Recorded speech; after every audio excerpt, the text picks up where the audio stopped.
लाहौल, जो स्पीति और लद्दाख के बीच में कुछ छुप के रह जाता है।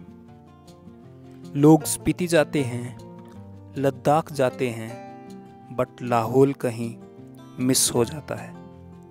बट आज हम लाहौल वैली का एक खूबसूरत मोनेस्ट्री को एक्सपीरियंस करने जा रहे हैं।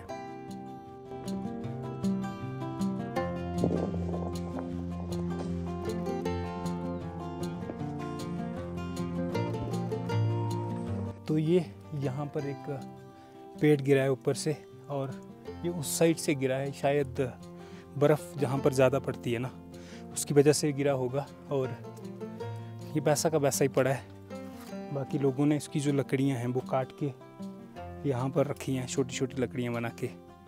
और यहाँ पर ये कुछ फ्लैग हैं जो बुद्धिस्ट धर्म के रिलेटेड हैं।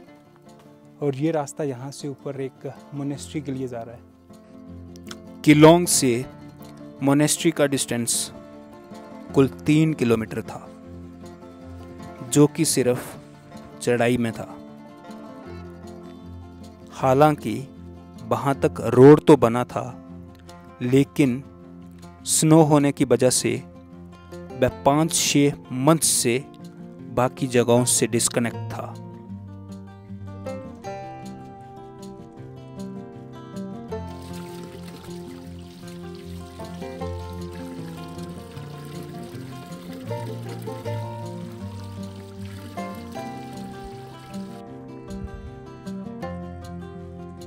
हमने जब चढ़ाई शुरू की तो कुछ पुराने घर दिखना शुरू हो गए।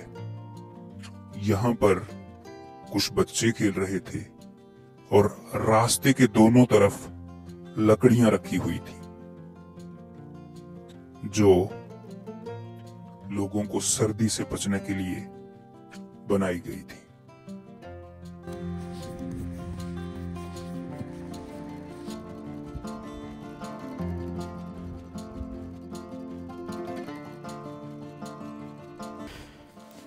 तो यहाँ पे बर्फ़ जो है वो थोड़ी ज़्यादा मात्रा में है, क्योंकि जहाँ से मैं आ रहा हूँ वहाँ से कम 1 किलोमीटर में आ गया हूँगा ऊपर। और यहाँ से सामने अगर आप देखोगे तो ये जो सामने एक पर्वत दिखाई दे रहा है, और यहाँ पर 7 पीक्स बनी हुई हैं छोटी छोटी। और जैसे अंकल मेरे को बता रहे थे कि ये जो पीक्स हैं, इनके पास से ही जो शिवजी थे, तो उनकी जो बारात थी वो गई थी यहाँ से मनी महेश। और यहाँ से जो मनी महेश तक की जितनी भी रेंज है, जितने भी पहाड़ हैं, तो वो बिल्कुल जैसे मनी महेश का पहाड़ है, बिल्कुल वैसे वाले ही पहाड़ दिखते हैं। आया जी आपका सप्तरी सी, इससे आगे जो ये लेडी ऑफ के बोल के अभी ढूंढ है, दिखाई नहीं देगा, नहीं तो वो भी दिखाई देना था। फिर ये आया सप्तरी सी के पहाड़, 7 पहाड़। उससे आगे ये आया शिव पार्वती का मैका, शिव जी ने शादी करके ले गए थे। शादी करके ले गए, यहाँ से ये मुलिंग पुल के पास उतरे, वहाँ से लेके ऐसे ऐसे रास्ते बने हुए हैं। तो वहाँ से लेके मनीमेश तक ऐसे रास्ते बने हुए हैं। तो यहाँ की हिस्ट्री ऐसी है, और अच्छा है। मोनेस्ट्री है, ये बिलिंग गुम्बा है, कार्दंग गुम्बा है, टूकर गुम्बा है, बिलिंग गुम्बा है, ससुर गुम्बा है, यहाँ पकर गुम्बा है, एक पर टिप्सलिंग गुम्बा बोल के है इसके आगे। बहुत सारे गुम्बे हैं बुद्धिस्ट में यहाँ पे। मोनेस्ट्री के लिए करना पड़ता है 3 घंटे का ट्रैक, और आज इस ट्रैक पे मैं अकेला था।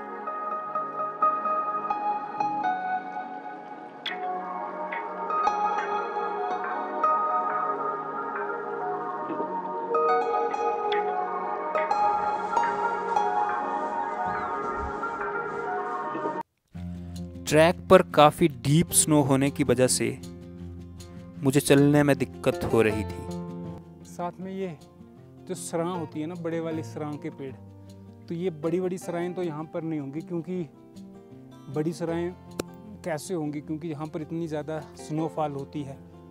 बारिश तो जैसे मानो कि पड़ती नहीं है, सिर्फ स्नोफॉल होती है।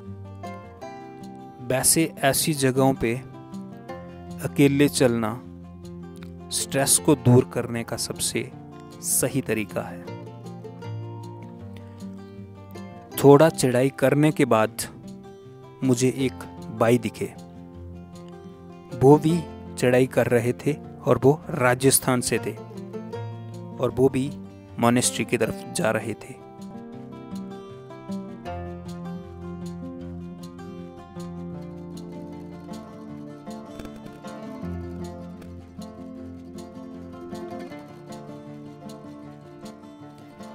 और फिर हम पहुंच जाते हैं मोनेस्ट्री। जी हाँ, शशुर मोनेस्ट्री। शा मीन्स ब्लू और शू मीन्स पाइन्स।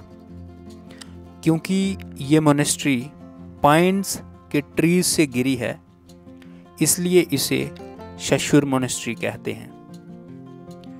ये मोनेस्ट्री 17th सेंचुरी में भूटान के राजा ने बनाई थी।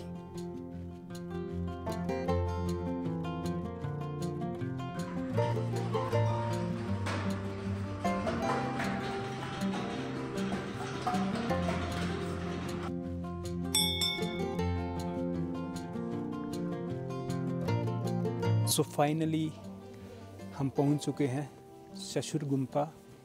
और यहाँ से आप जैसे ही आगे पीछे नज़र घुमाओगे ना, इतना मतलब साइलेंस, बिल्कुल काम। और यहाँ पे जो कहते हैं ना कि जो खतरनाक रास्ते होते हैं ना, वो हमेशा अच्छी ब्यूटीफुल जगहों के लिए ले जाते हैं। तो सच में बिल्कुल वैसा ही है जहाँ पे। क्योंकि जब हम आ रहे थे तो रास्ते में मतलब बहुत कठिनाइयाँ हुई कि हम वहाँ पर जाएंगे तो मतलब बर्फ़ पड़ेगी, ये होगा वो होगा। लेकिन सच में अब यहाँ पर खड़े होके मेरे को ऐसे फील हो रहा है ना कि यार अगर कहीं पे जन्नत है ना, वो जहाँ पे है। और फाइनली नीचे से हम चले थे 12 बजे और अभी टाइम हो रहा है 3 बज रहे हैं, 3:30 बज रहे हैं। क्योंकि दूसरे भैया मिल गए मेरे को जयपुर से, और वो एक फ़ोटोग्राफ़र हैं, और गपशप लगाते हुए ऊपर आ गए। और फाइनली हम यहाँ पर पहुँचे तो भैया ने हमें चाय ऑफ़र की और चाय के साथ बिस्किट खिलाए। और यहाँ पर भैया लोग और 2-3 सिस्टर्स हैं और 2-3 भैया हैं जो कि यहाँ पर बर्फ़ जो है वो उसको हटा रहे हैं। हालांकि अभी भी यहाँ पर आप देख सकते हो कि ये मौसम बिल्कुल साफ़ लग रहा है, लेकिन बर्फ़ है ना जो अभी भी गिर रही है, बीच बीच में से आ रही है। और यही तो मज़े हैं इस जगह के। बाकी यहाँ की ब्यूटी देखोगे, ये जो पहाड़ हैं, ये जो सामने आपको दिख रहे होंगे ना, ये 3 ऐसे ऐसे से बने हुए हैं, 3 पहाड़ियाँ बनी हुई हैं सामने।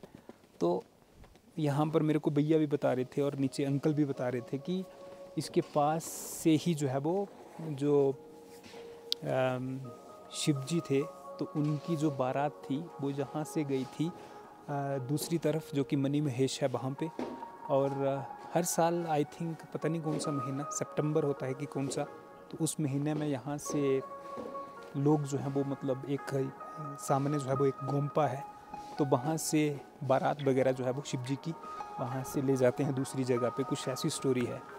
और बाकी जहाँ पे आके सच बताऊँ तो एक बिल्कुल मज़ा आ रहा है, फील ऐसे बिल्कुल कामनेस जो है वो उसको फील कर सकते हैं हम।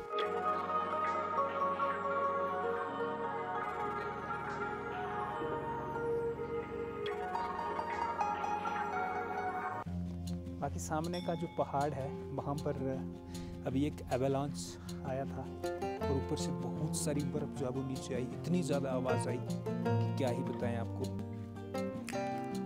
देवा गयास्त्रो जिन्होंने इस मोनेस्ट्री को रिकंस्ट्रक्ट करवाया था, उसके बाद वो जहाँ पे ही रहे। कहा जाता है कि जब उनकी डेथ हुई तो जब उनको जलाया गया तो उनका दिल बिल्कुल भी नहीं जला, जिसको बाद में एक स्टैचू में इंस्टॉल करके इस मोनेस्ट्री के अंदर ही रखा गया।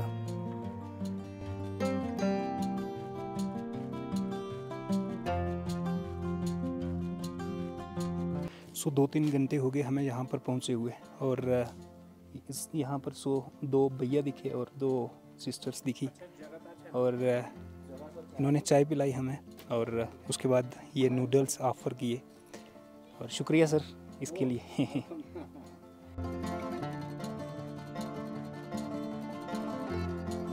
तो भैया फाइनली अब हम यहाँ से निकल रहे हैं और ये वाले भैया नीचे से जो है वो मेरे साथ है। ठीक है सर, शुक्रिया। ओके जी, अच्छा लगा जी आपसे मिलके। फिर मिलेंगे आइएगा कभी जम्मू। में। जी जी जी, ठीक है जी, शुक्रिया। ठीक है, नमस्ते जी। चलते हैं सर। ओके जी, बाय बाय। तो जी फाइनली मैं जो है वो ये वाली मिनिस्ट्री थी यहाँ से निकल रहा हूँ और अच्छा लगा भैया से मिलके। सिस्टर्स थे और ये जहाँ पर हैं इनको आई थिंक स्तूपास बोलते हैं और ऐसा माना जाता है कि अगर आप इनकी परिक्रमा करते हो, चारों साइडों में घूमते हो, तो आपकी जो आने वाला जन्म है, नेक्स्ट जन्म जो है, तो वो अच्छा आता है। कुछ ऐसा ही जो है वो मान्यता है इसकी। तो बढ़िया है जी।